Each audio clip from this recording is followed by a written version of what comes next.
and good afternoon, good day, wherever you may be in our global viewing audience. Perhaps it's evening. My name is Sam Otero, and you are tuning in to another exciting and inspirational episode of the Kinetic, Faith in Motion. Today, we're going to talk about technology and how its rightful place, its proper place, keeping it in perspective in relation to our lives as human beings and our faith walk. Tonight, my special guest, Dr. Luis Almeida.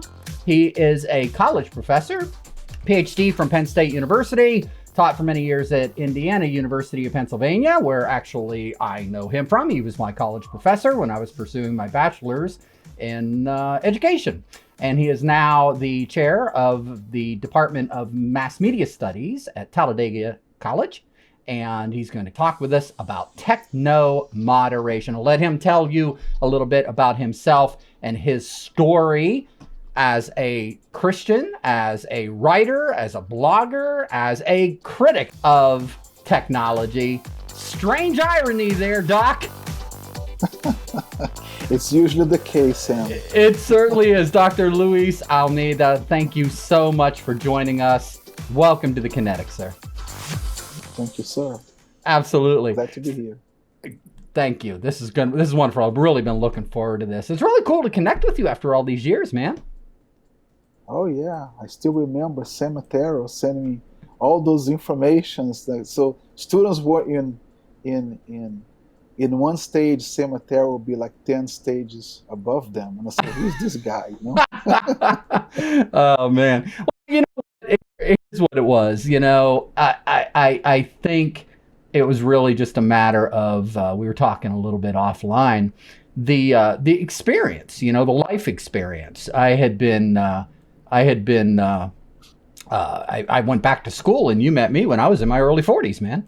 You know, I'd been there, done that, been around the block for a long time. So, you know, there were a lot of young folks in that class. And, you know, I'm so excited about this. Number one, because a fellow believer, fellow Christian, I've been enjoying your writing that I've been checking out on your blog. And a teacher, a fellow teacher. And on top of that, a fellow tech geek. Yeah, we are. Say, man, I got to tell you, and I might have to fight you on this. You know, we had a little tussle before the show. You are a Mac geek, and I'm a PC geek. So the question here on the Kinetic, what would Jesus do? Well, Jesus would choose a Mac just because, you know, I don't know. Mac is better than a PC, you know? Dude, that's blasphemy. Just because. That is blasphemy. So you have to come out of the dark side. Just come here to the Mac world. I think you're going to be very happy. I'm telling you know what? With all the hubbub going on the internet about Bill Gates these days, I'm starting to wonder. Maybe I need, you know. I'm telling you. You're gonna bring me to the light, Doc. You're gonna bring me to the light. There we go. That's the idea. So try to do this for a while, but then when you're so good in what you do, as you do, you know, Sam, it's tough. So I try to come up with some arguments here to say, hey, Sam Otero, move to Macintosh. We want you. You know? I'll tell you. What are you, the Borg? Am I going to join the collective? It's you know, what are you going to do? Ford, Chevy, you know. Yeah, well, I mean, NPCs have come a long way when it comes to media. Yes. I think we can agree on that one. Yes. In terms of video editing and photo capability for post-production, without a question, they came a long way. And I have, believe it or not, I'm an Apple educator, but in my office, they give me a PC. Look at this. So I have tremendous respect also for HP as a company in particular.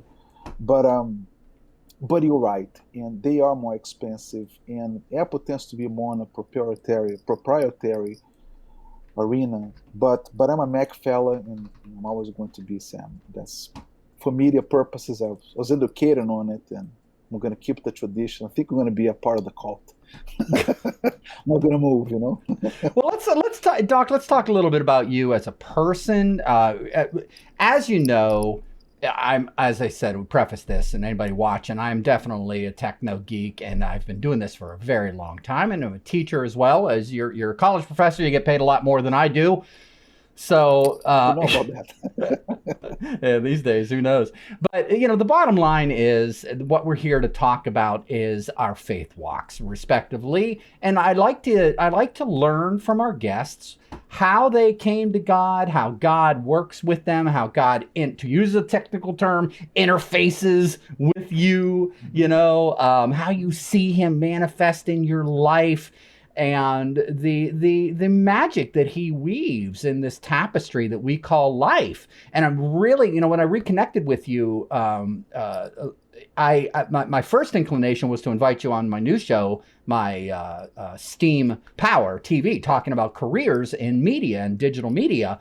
And then I read your spiritual blog, your blessings blog, and I went, the dude's a Christian. This is pretty cool. Maybe we should have him on the show. Got into it more, and I was checking out. We put this together pretty quickly. It's only been a week, so I didn't have time to order or read your book. But I like the technomoderation concept here, and in your book, you're talking about this idea that you have that we as human beings are becoming more and more like computers, and we don't realize it. And there's a danger in that, and the resulting addiction to technology. We're going to talk about that tonight, and how that can be reconciled and fit with our spiritual faith and our walk as Christians. So, Dr. Almeida, thank you so much for joining me tonight on The Kinetic. Tell us a little bit about Luis Almeida, your background, where you came from, and who you are as a Christian. Okay, all right. So my name is Luis. Matter of fact, my name is Luis Camilo Machado Osório de Almeida.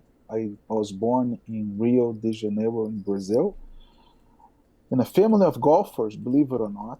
I grew up playing golf in a different country. My dream was to come to the United States and become a golf professional. But the Lord had other plans for my life. So when I came here to this country, all that I could do, Sam, was to study. Because as an international student, all that I could do was to go to school and get an education. And I wanted to be a professional golfer, but I didn't have the visa to do it. So the schools in Pennsylvania at a time, Slippery Rock in particular, they were giving scholarships for international students to talk more about culture in their college campuses. And I felt, wow, how nice. I think maybe I should apply. Maybe there is something that I can contribute there, and maybe play some golf on the side. And so I did. I got to Slippery Rock and I majored in sports management, took a lot of communication classes. But where I come from, my mom would not have been very happy if I took classes in communication. So then I majored in sports management because, administration. Oh, we dropped you there, Doc. Are you with me? Hello, hello, hello. Slippery Rock, are you there? Yeah, I am now. Did it freeze up on you on your end? It froze a little bit in here, yes. Yeah, it did here as well. You were talking about your mom not being happy with you getting into media studies. Let me ask you this: what led you down that pathway? Why study media? Well, because in Brazil, I was actually an assistant systems operator, an assistant CSOP when I was 14 in the city of Rio de Janeiro. Not many people know that. The Dream BBS back in the 80s, right? Like the bulletin board systems. I remember. And I used to co-manage that in a whole city where at a time we didn't even have computers. I used to teach DOS. I know it's a DOS, right? Windows DOS. Mm-hmm. Jeff. I used to have a PC. I know. Don't tell anybody. You just start out on that amber screen, the amber screen TRS-80. Yes. Well, we used to have the TRS-80 was. It actually came later. I had what was the name of the computer? The TK series. Remember that from the 70s? Uh-huh. And then the Commodores. So the TRS came later. Mm-hmm. Yeah, sure. Mm-hmm. My dad was an innovator, so then we had all those computers when I grew up. So I had that opportunity. I started programming when I was like 11 years old, programming BASIC. So it was really interesting how the technology revolution was not mainstream in Brazil, where I came from, but my dad was an innovator. He was an Hmm. executive. He produced his own program while being a manager for steel industry.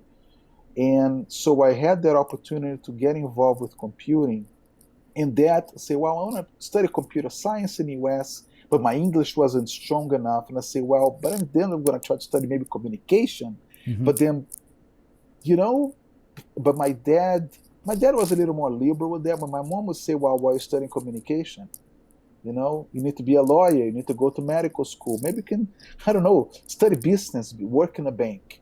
So I Right. felt, what can I do? I'm a golfer, I'm a scratch golfer, play golf my whole life. And business, sports management kind of made sense. I think I can get part of my education funded by my parents that way, and so I did. But then when I graduated from Slippery Rock, I I decided to study what I wanted, Sam. So I went to Clarion, not far from Slippery Rock, Hmm. and I was engaged then to a girl from Clarion, Yeah, that's and my she that's said, my neck of the woods up on I-80. I was teaching up "Yeah, in I was teaching up in Du Bois about 45 minutes. I oh, actually did my there you go." the classes I had to take for my career technical education certification over in Clarion. I had to go there a couple days a week. So I know that neck of Yeah, the woods so pretty good. you know the region, Yes, I do. and Hey, Doc, let me it, stop you 1 second before we go into okay, this. Your microphone on your earbuds keeps scratching against your cool little bow tie. okay. So And let's make sure that that doesn't happen again. yeah, it's giving me a, and I'm not going to be able to filter that out. So we Is want to that keep an better? eye. Well, whenever you were moving, it was rubbing against it. So we just want to keep an eye on that. Okay, So, but it sounds sure. great. It looks good. I don't know what's going on. Something going on with the internet tonight, maybe. But we were getting a little bit of glitching. So watching at home, if we hear a little glitch there, know that that's what's going on with the internet this evening. But other than that, it looks great. Sounds great. And I can, when I get this ready for TV, I'll edit out any of those glitches here. So the live version that goes out sometimes contains some of these things, and I go and edit them all out and get it ready for our public access station down here. So we'll put that up on the Kinetic.org and on our YouTube channel, Sure. and back up on Facebook by Saturday this week. So all that said, so let's continue with our story. You went on to Clarion, and then you ended up at Penn State. Yes. Yeah, so then after going to Clarion, which my major in communication education, mass media technology was really a media tech degree. And I was working with Kyle Peck in my senior year, my last year rather, at there. I met him in a conference and I started talking with him and doing some conversations with him. He was a professor at Penn State University, and he said, well, he invited me to a party in his house, and he said, oh, Luis, why did you come to my Super Bowl party? Get to know people, and then when you apply, you kind of know who we are. I Mm-hmm. was planning to go to the media lab at the MIT. I produced the Cyber TV module back in the day, where we're using synthetic characters way before the Avatar, the movie. I was producing educational avatars. And I was talking with some folks at the MIT, and I said, well, it may be kind of cool. We don't require even the GRE, but we want to see your work. And very much so, as you know this, Sam, I'm a tech person. So, and I spoke with Kyle at Penn State, and he said, well, we want you here. So he invited me to the party, I got to know the people, and once by then I was married to the girl from Clarion. So she did not want and say, well, it is on about close to 2 hours. So that was a perfect solution for me at the time. And then going to Penn State was wonderful. I got a lot of great education, met a lot of people working in major grants in the Commonwealth of Pennsylvania, and go to ACT, AERA, all those big international conferences, and you get to know people. Sure. And yeah, and then after that, um, my path in golf was kind of secondary, but it was still there. So I got a job off at Winsburg, not far from Pittsburgh. He's a Pennsylvania guy. I said, I want to be in a state. So I was there for 2 years. I was the head golf coach. They found that out. So I said, well, might as well do a little bit of that. And then IUP said, well, we want you here. There was some Penn State graduates who wanted to bring me there. They were starting a PhD program.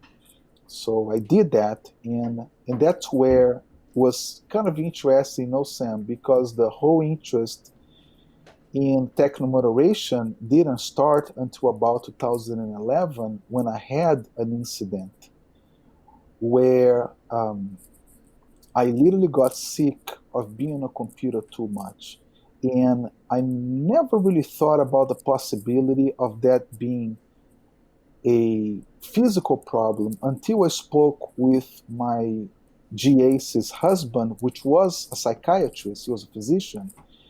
And she was telling him that, well, my advisor now is very sick. He has to work with a golf club on campus to be able to balance himself. And then he said, well, let me talk with him about this whole incident. And I started talking with him, Sam. And he told me that, to say, well, you're on the computer so much. Well, have you thought about the possibility that you are sick with uncompensated labyrinthitis, which is something physiological, because your body was so stressed that, and when your bodies get stressed, then our capacity to defend against infections and diseases, they decrease. Could it be that maybe you are sick because you got so stressed with technology that it's caused this physiological problem? And I start thinking about this, and I say, man, this kind of makes a lot of sense. I was on my computer for 18 hours a day, man. Oh, man. I know. I mean, even just the toll of sitting, what that does, the lack of the physical activity and the stress on the spine and the nervous system, that's one factor. But then you've got, as you found out, the mental fatigue, and I mean, it's I've been there. I know exactly what you're talking about, and that's what really sparked me with this, because technology is such a huge part of my life as well. And when I read that, I read the description of your book, I thought, we got to have a talk about this. And then when I asked you, how does this tie into our walk as Christians? I'm really fascinated by this. So listen, here's what I want you to do, and I don't mean to keep harping on this, but I'm not going to be able to fix that. Oh, yeah. Do me a favor, your right earbud, take it, you're on your right one with the. There you go. Take that out of your ear, and let's pull the earbud out of the ear and tuck it in your pocket. Like, if you tuck it in your pocket, then the microphone will still be up high. Like, just put it in your shirt pocket. There you go. And then the microphone will be up high. Now we can hear you good, and I'm not getting that rustling. Oh, that's wonderful. Much better, much better. Okay. See, kids, if you're watching, the problem-solving skills, right?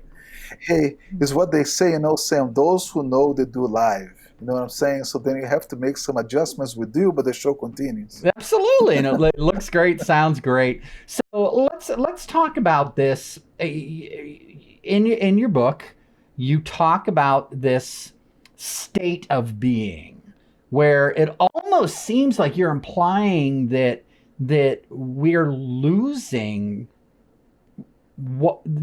touch with what it means to be human, and giving ourselves over to technology.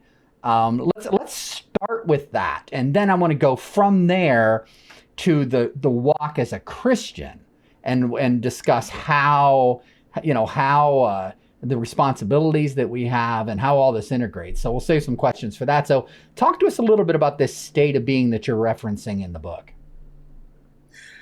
Well, when we talk about technomoderation in a society like the United States, we live in a technopoly, Sam. So we godify technology to a level that maybe we shouldn't.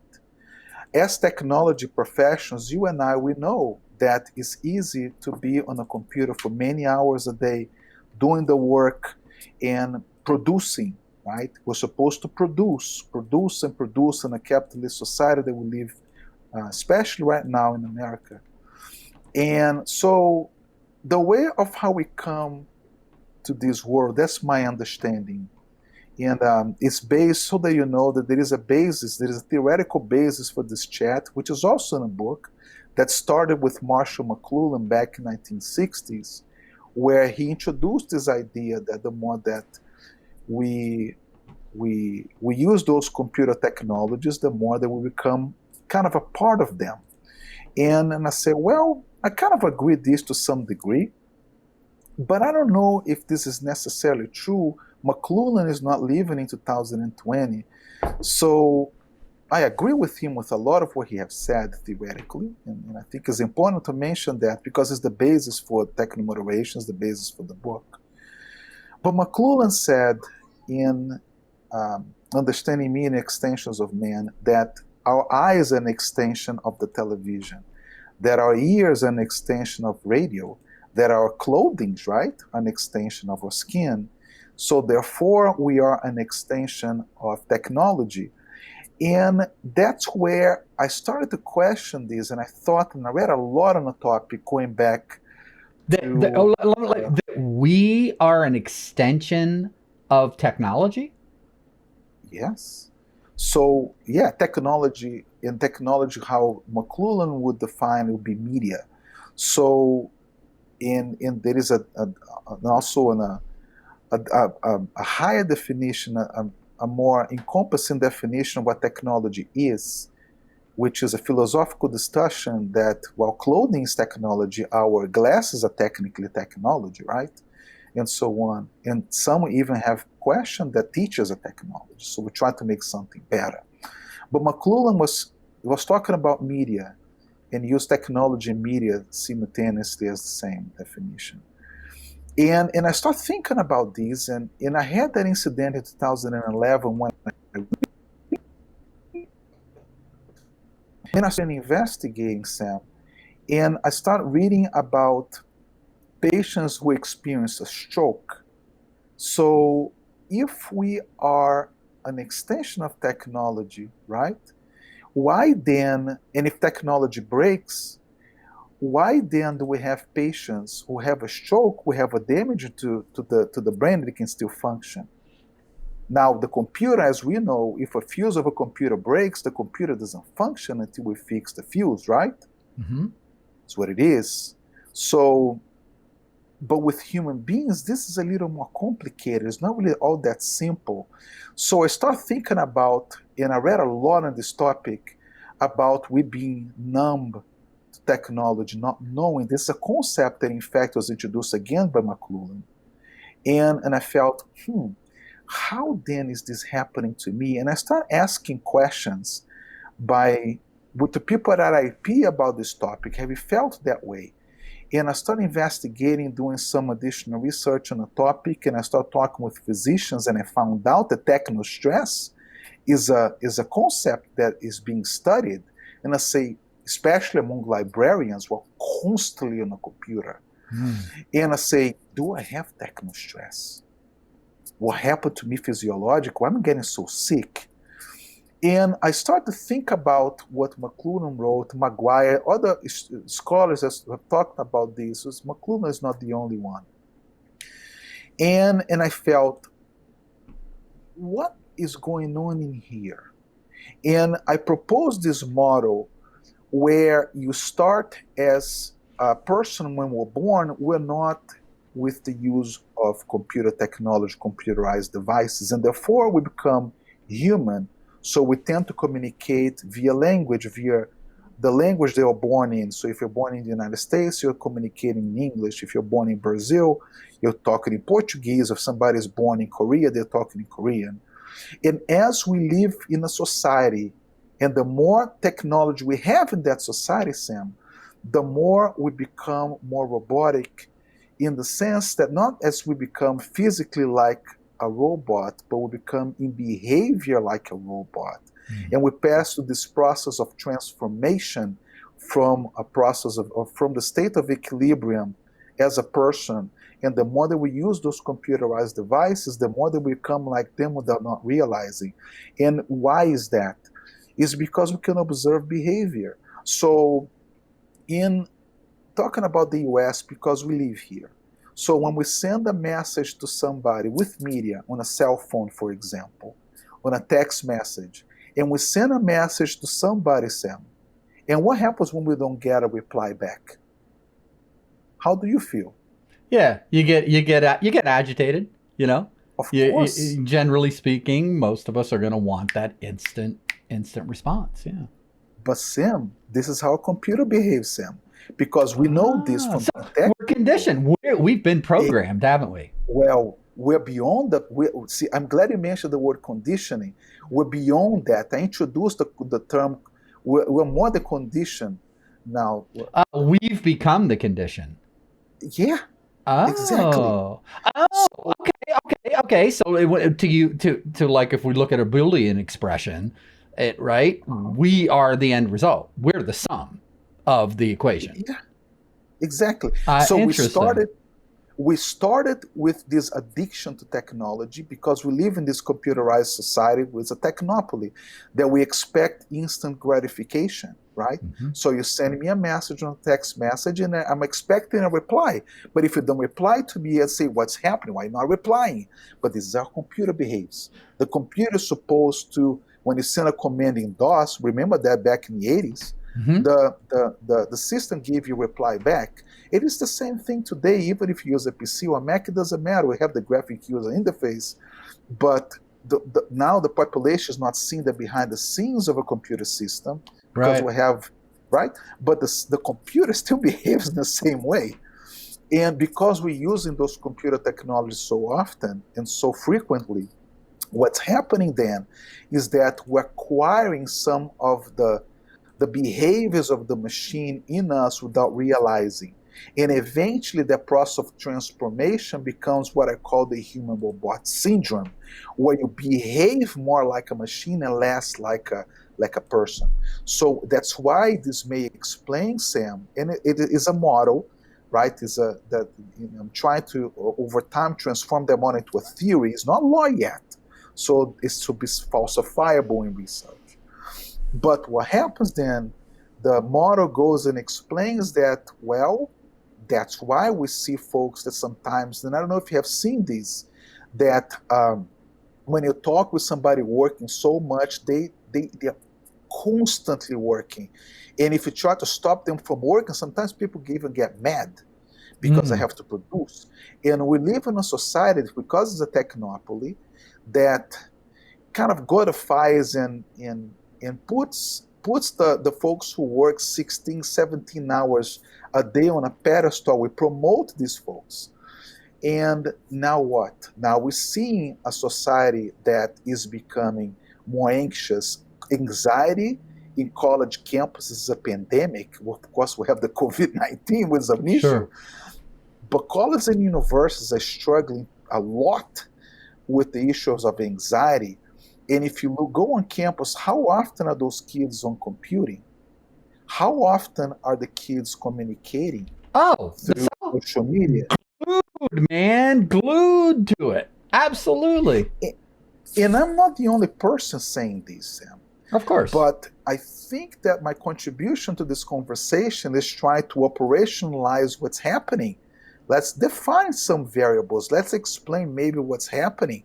Because eventually, the human brain cannot process all this information. We know this from Miller's work, right? In chunks of information processing. You can't. We have limited capacity in our brains. So eventually, all this stimuli, what tends to happen, Sam, is that makes our brain overworked. And then when we get to that, and then we have a burnout. So we pass from the human robot syndrome, which is the last stage where we are more computerizing behavior than human. And eventually, because we are not a robot, we have only one brain, different than a machine, right? Because a machine breaks, we change the machine. We only have one brain, Sam. If we break our brain, now we're in trouble. And then we reach what we call the burnout phase. And then when that happens, then you have some physiological problems that come out of this. And one of them, in my case, was the uncompensated labyrinthitis. Some folks may feel very warm, they get burned out, and then they get dizzy. That's what the physician, my former GA's husband would say. There are many manifestations of extreme stress, maybe because of technology in the human body. And think about it, Sam. You can imagine having the engine of your car running 17 hours a day. What will happen to the engine of your car? Sure. You'll break quick, yeah. right?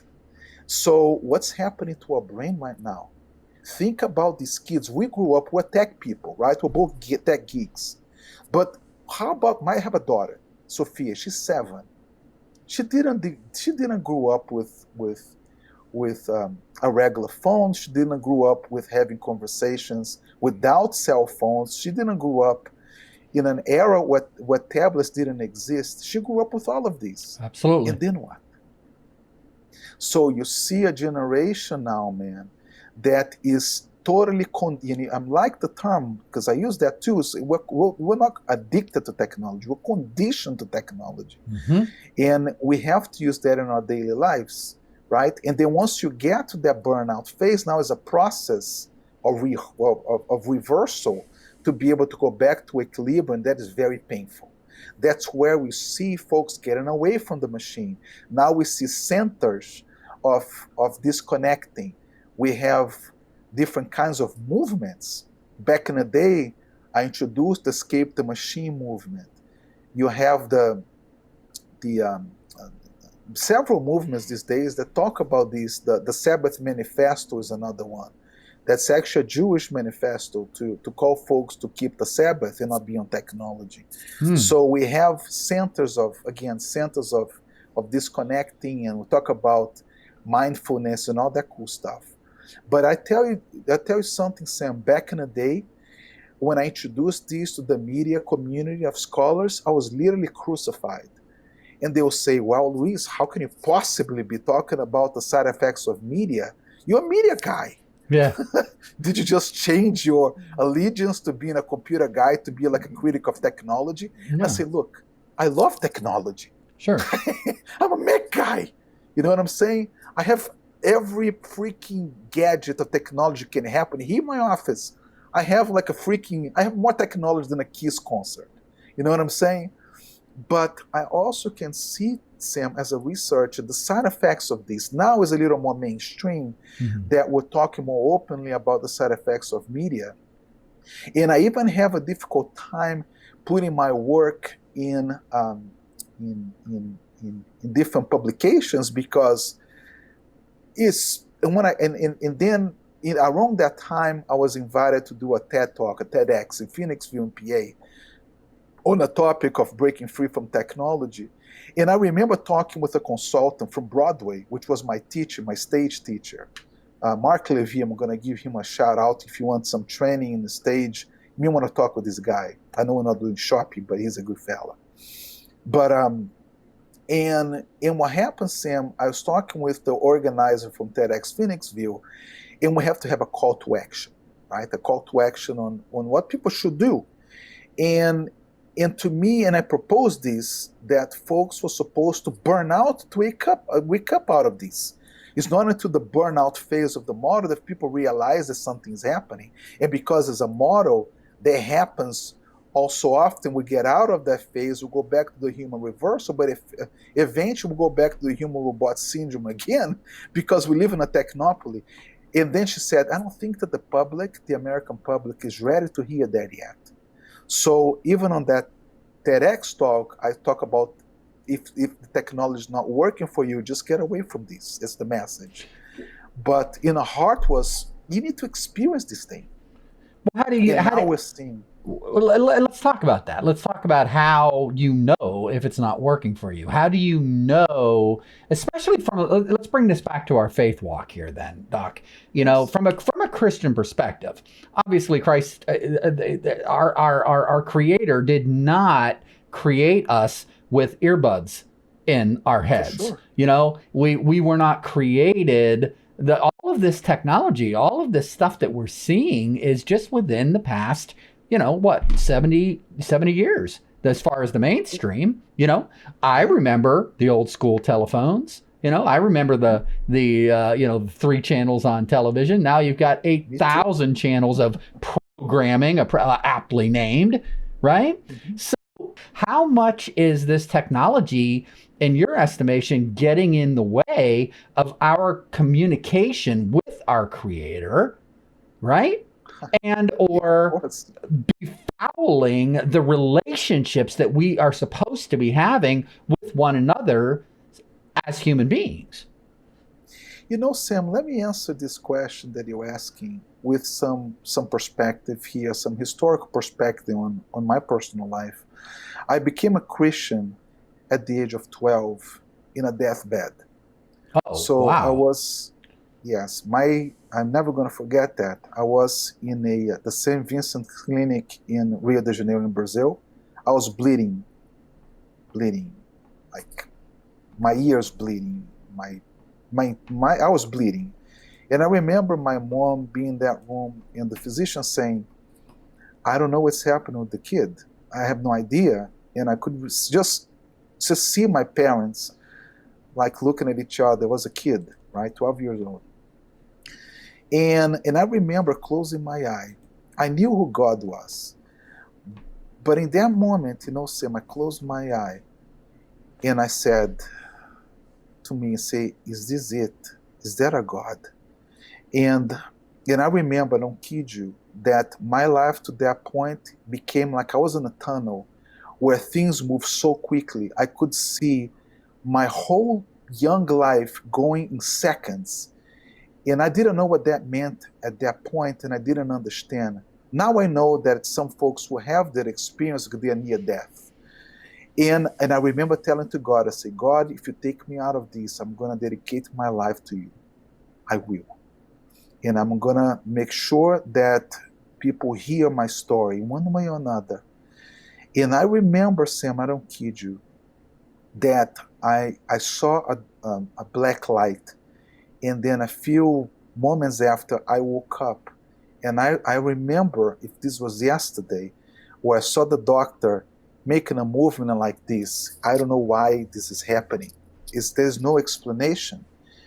And but I communicated with God in my head. I closed my eye. I didn't have a cell phone to have that communication. That direct message with God was between me and God, not me, a cell phone, and God, right? And by the way, Technomoderation is a Christian movement because it started as a means to understand why this is happening and the impact that this would happen with our communication with God. And when you made the invitation to talk here at the Kinetic, and it was a faith-based program, and I said, that's a perfect show to talk about this. Because if you think about, right, as being a follower of Christ, us who have God in our hearts, what is the best way that the enemy can use to make sure that deception is happening to a generation? And is to potentially overburn the brains of kids with content that is unrelated to God. And what does that do? That negates our free will as well, doesn't it? Right? Of course, We're that giving ourselves over to the systems of this world, to the powers that be, if you will, the principalities of the air, that are running the systems of this world. And for we're sure. literally allowing our brains to be programmed by that.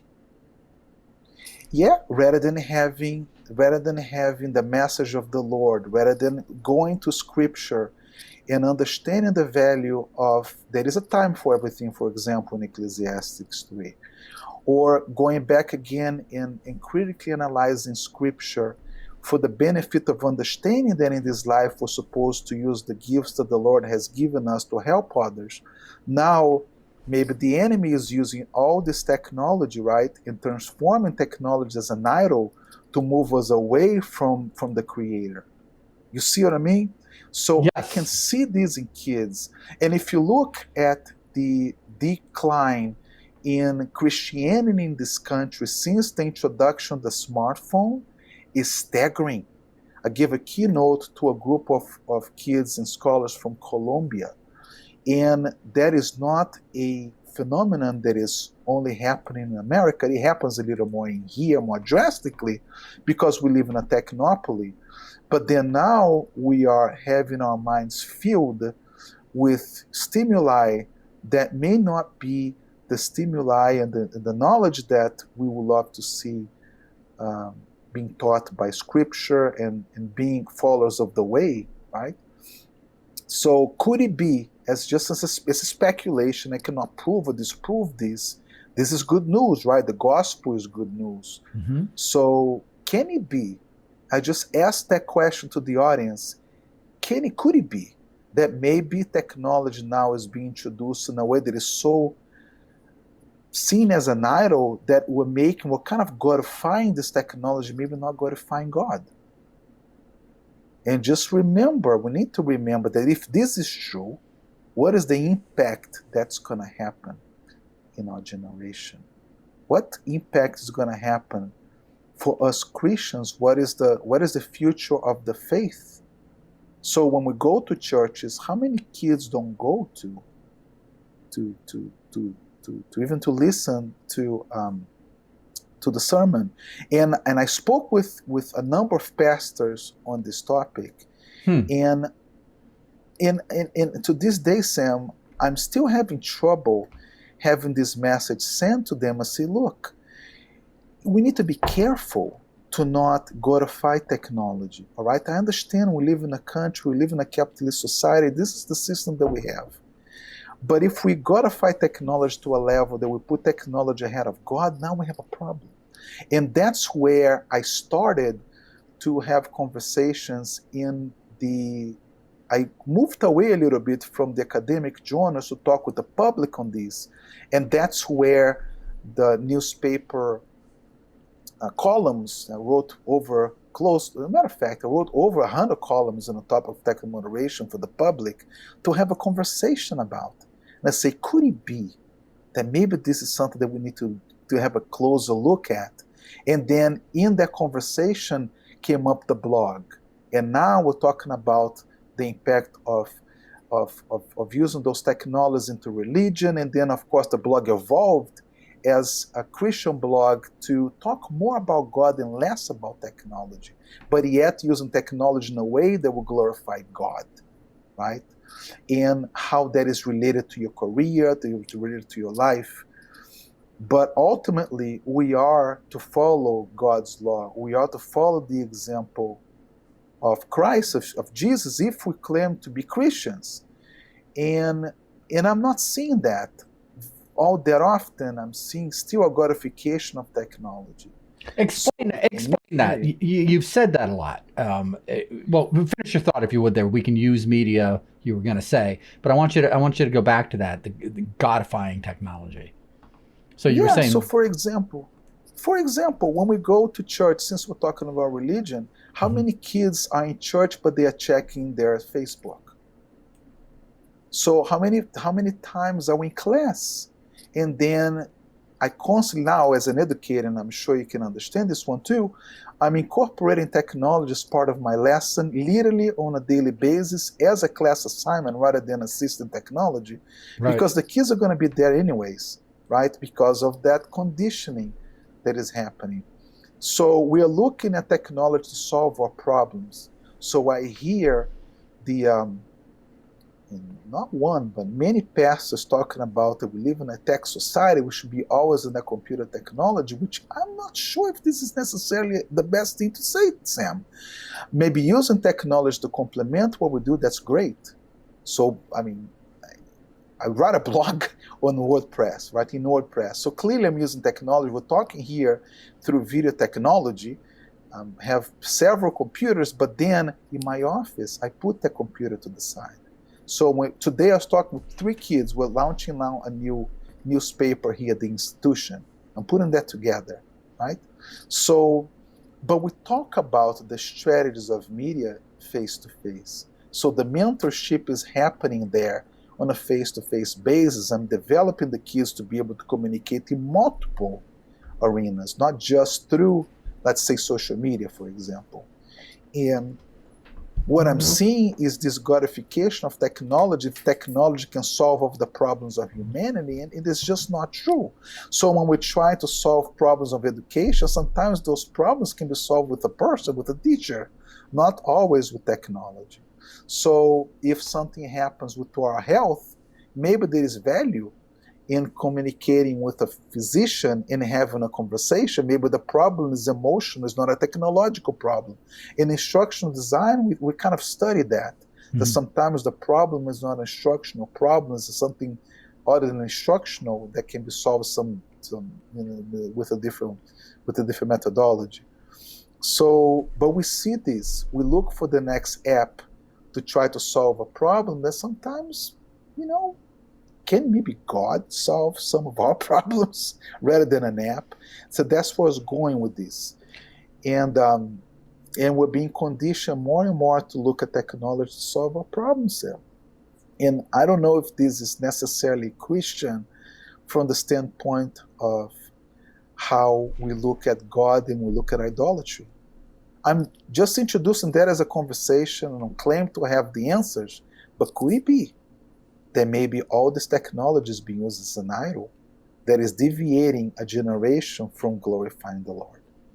Oh, absolutely. I think, again, what that does is it disconnects us. I utilized, I spoke incorrectly when I said that's negating our free will. Well, actually, in a way, it is, because by the programming that we're choosing and exercising our free will to accept that our neural pathways are being remapped by the programming that we are subjecting ourselves to, and willingly taking it in.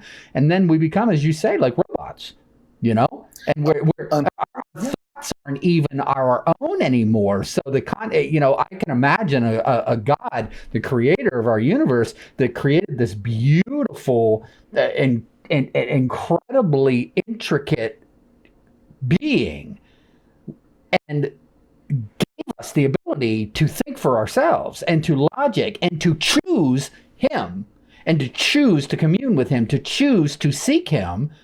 And we willingly go, you know, right?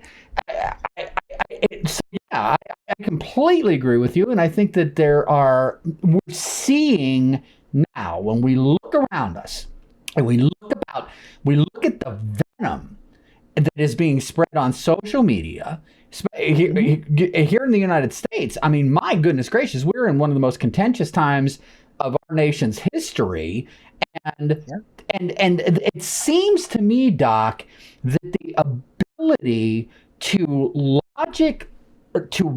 out to a logical conclusion one's own thought processes and be able to articulate the reasoning behind our thoughts in a calm and mature manner to other human beings that perhaps maybe we even vehemently disagree with, and have an actual discussion. We seem to have lost that ability. And I think that as somebody who has been immersed in technology all these years and has seen this happen as well, I think that is one of the symptoms of what we're seeing. We're losing that aspect of our humanity. And I'm kind of getting on my soapbox here, but let me throw this at you. The circuit isn't being completed. That's what I think. Christ taught us that when two or more come together in my name, there am I. Right? Not to say that God isn't with us all the time, but it wasn't when you and your cell phone get together. It was two or more human beings connect in my name.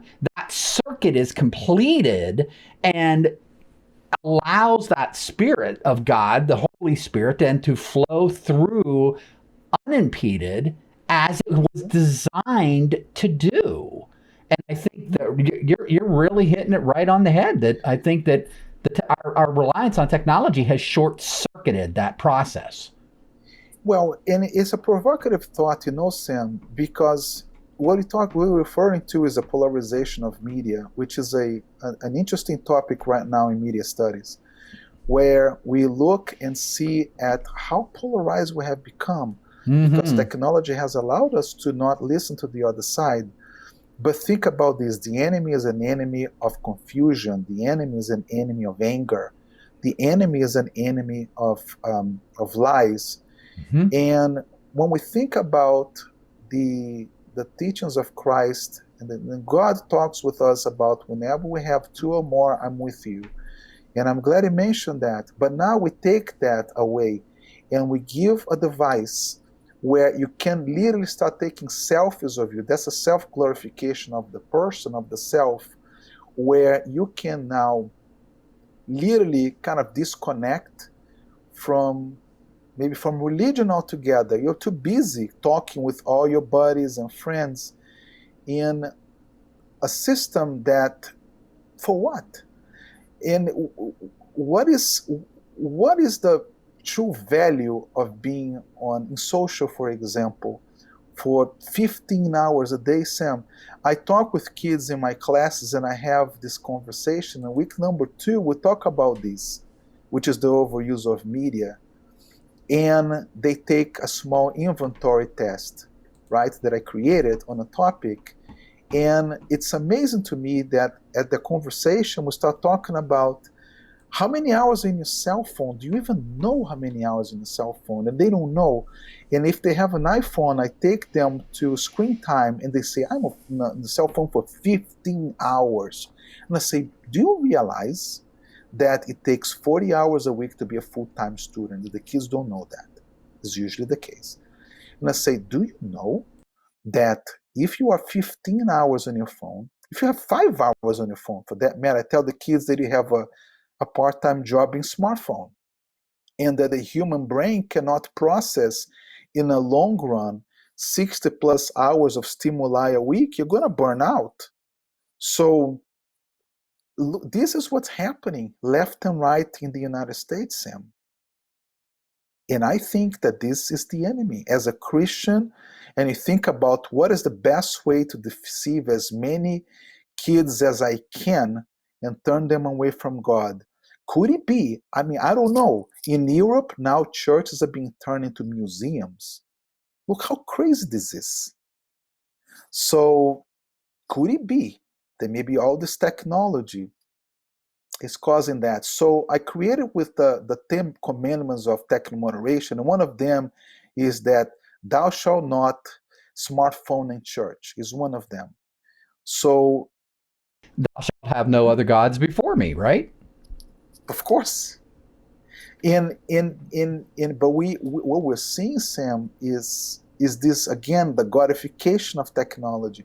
Technology can solve all of our problems, and it can solve a lot of our problems, but some problems it can't. So I think the God issue is one of them. So we go through the Lord. We have to be able to have a personal relationship with the Creator. That's what we believe. So we're gonna use now a smartphone to. You see what I'm saying? Yes, I This do. doesn't add. And I understand is allegory. This is a. I don't have data to prove this, but God, what we believe is faith. So it either folks believe or don't believe, but we pay attention to how God communicates with us, right? Absolutely. So and I don't know, Sam. I see this. I work with kids every week, and I see the issue getting worse and worse. And now, when I'm also noticing how the enemy works, now I'm reading a lot on this topic, that the generation now that uses computer technology the most, you'll be surprised. Do you know who they are?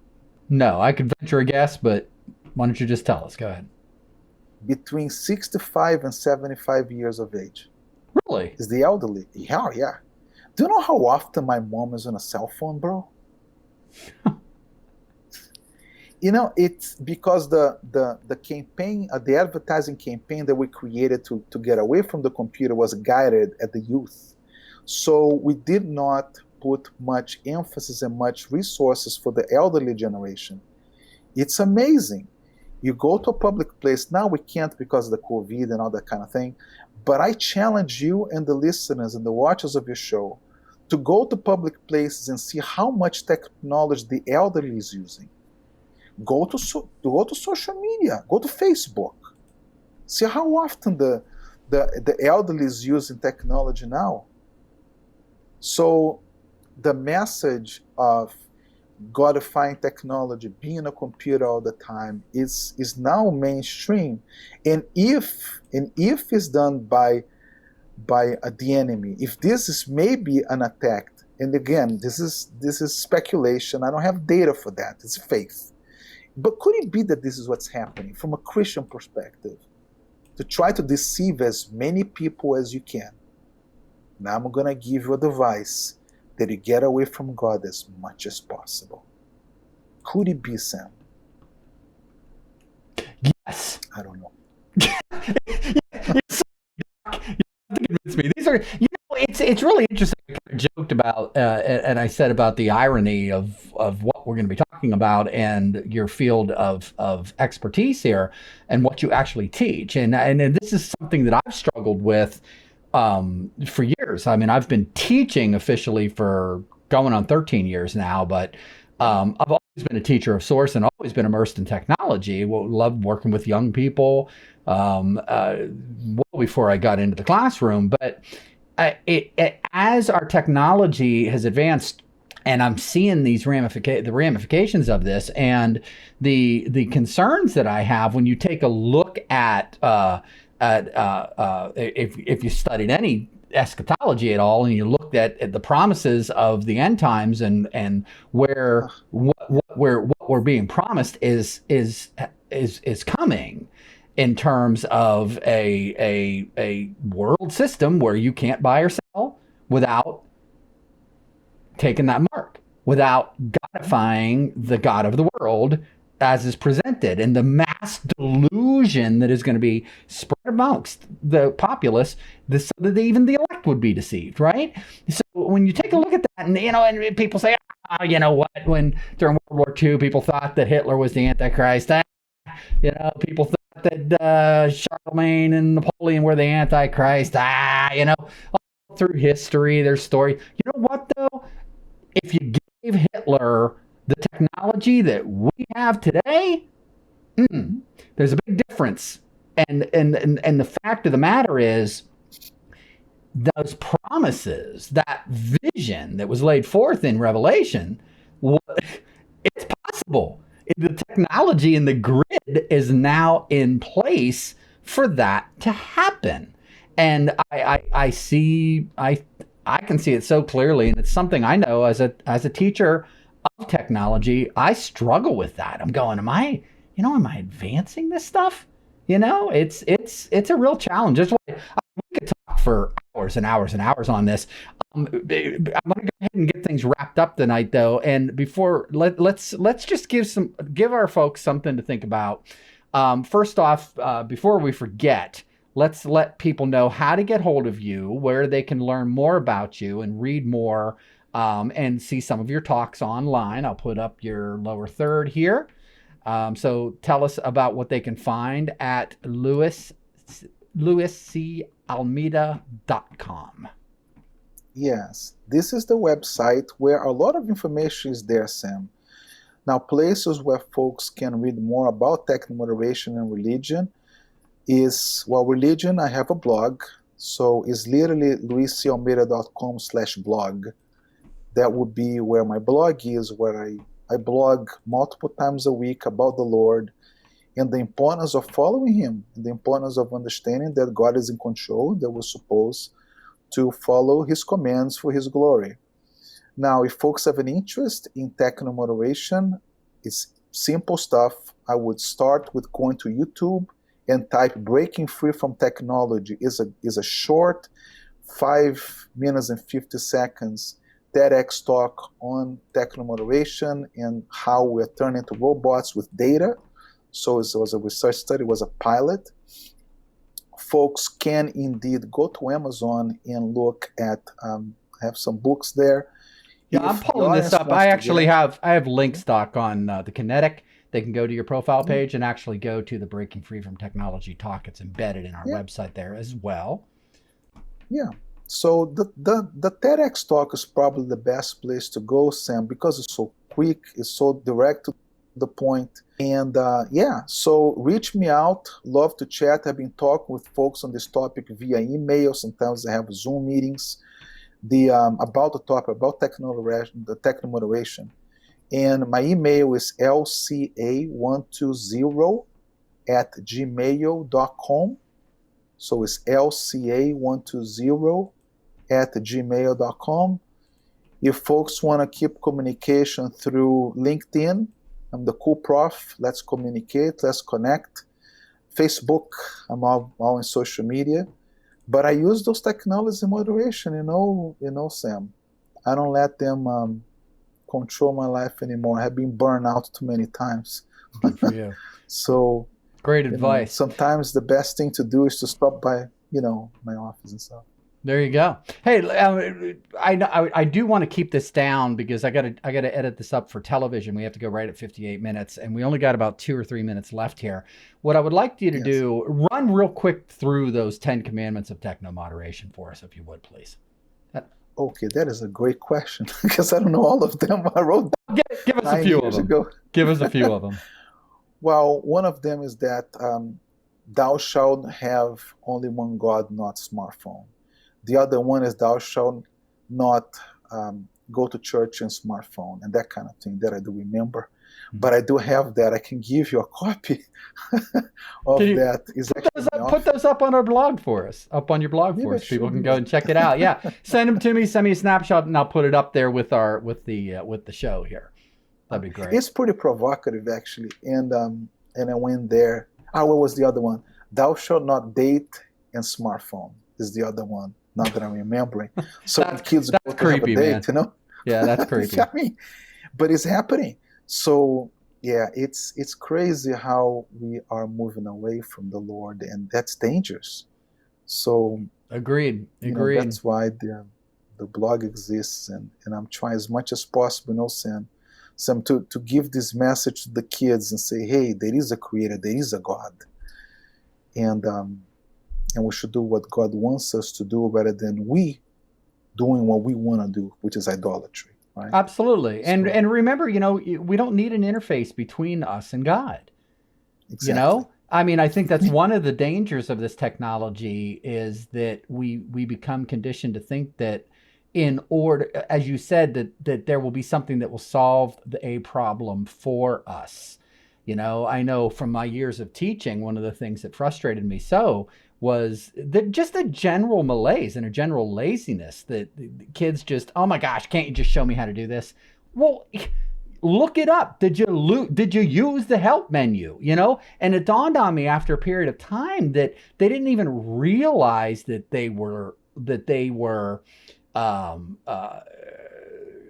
just say it, lazy, because it had become so easy to just flick. Everything that they needed was right there at their fingertips. And to sit them down and actually have them critically think about what it was that they were searching for, properly construct their search, to use the search engine to get the response back that they needed, and then to dig in through their options and actually read and listen and discern the information and determine, is this a potential solution to the problem that I have, right?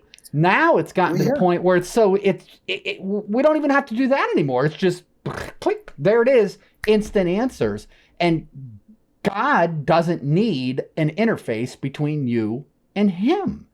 We need to unplug from this, and we need to understand that the nature of that personal relationship, to use a cliche, but that's what it is. And that's the generation that they're growing up with all the technology, Sam. And how is God in that equation? And I ask that to the kids because sometimes they come to my office and say, oh, I'm a Christian. I say, wonderful, me too. And then the conversation ends up being, well, okay, cool. Let's talk a little bit about scripture. When was the last time that you read your Bible? Mm-hmm. And silence is in the room. Right? Yeah. Say, well, the Word of God is a living Word of God. We need to keep reading to be able to make sure that we understand and what to follow. And we start talking about the Beatitudes and the Sermon on the Mount and say, what are you talking about? I say, oh, we're talking about God here, right? So, and I'm seeing this just, man, I'm seeing below my eyes, and it's impossible for me to be quiet about it. Sam, I have to say something. Well, I think it's great. I'm glad you chose the show to do so because, frankly, Doc, that's why I'm doing what I'm doing. I'm not being paid for this. There's no, I don't, we've got a little donate thing. If you want to, go to thekinetic.org and send us $5 on PayPal. Great. Helps us pay for some hosting fees. But, I haven't even got that from this. I've been doing this for a couple of years. For me, this is my ministry and my mission. And the whole crux of this show, the whole theme of it is just what happened here tonight, to give folks a platform that are Christians, that are believers, to share their story and to talk about their faith walk and where we are as a people, as human beings, walking in Christ, with Christ, and interfacing with one another, without this stuff in between us, as much as possible. We don't want to complicate this. God made a beautiful, simple creation, and unfortunately, I think you're right. We've gone so far off the rails just because we have chosen to complicate the simplicity, the simple beauty of this creation and our relationships that we have with one another. So I am honored and thrilled that you came on the Kinetic to talk about this with us, sir. Looking forward to future talks and dealings with you. And Luis, so good to see you and so good to work with you again. It's been what, 6-7 years since we talked last? It's been a long time. Yeah, about 7 years. Yeah, see, that's now. So then, but it's what we say, we always come back again. So, when we come back and we keep connecting, as as an educator, we're always going to keep communicating with the folks that we have had in the past, and how great it is to communicate again and talk about God, Sam. Absolutely. And let's say, these technologies, they may be being misused, and humanity can easily be misled and deluded through them. But at the same time, technology and our intellect that allows us to develop these technologies is also a gift from God and can be used for good. And that's one of the things that I always preached in my classes with kids. You can be the next PewDiePie and you can make billions of dollars on YouTube, but why not affect your world for good? Do something that can help redeem the human condition here and contribute to society with your skills that you have in digital media. So, I'm glad to see that you're a good man in there in our institutions of higher learning, and that this is what's driving you.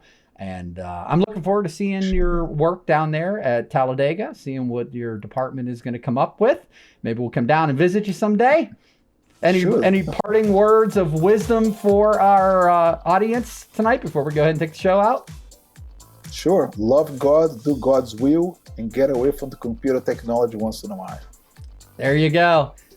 Dr. Luis Almeida, thank you so much for joining us on the Kinetic. There's another episode in the bag. Doc, thanks so much. We really appreciate you coming on tonight. Thank you, Sam. Absolutely. And there you have it. Another episode of the Kinetic in the digital bag. My name is Sam Otero, and if you would like to consider being a guest on our show, please feel free to hit me up. Go to thekinetic.org. Send me an email at info@thekinetic.org. We want to hear, how has God and how is God working in your life? Again, my name is Sam Otero. I am the producer and the host, the founder of the Kinetic. For more information, visit us online at thekinetic.org. Check us out on YouTube, like and subscribe, and all that fun stuff, as they say. And I got to get away from this technology, spend some time with my wife, Doc. There we go. There we go. All right. Thanks so much for watching. I am out.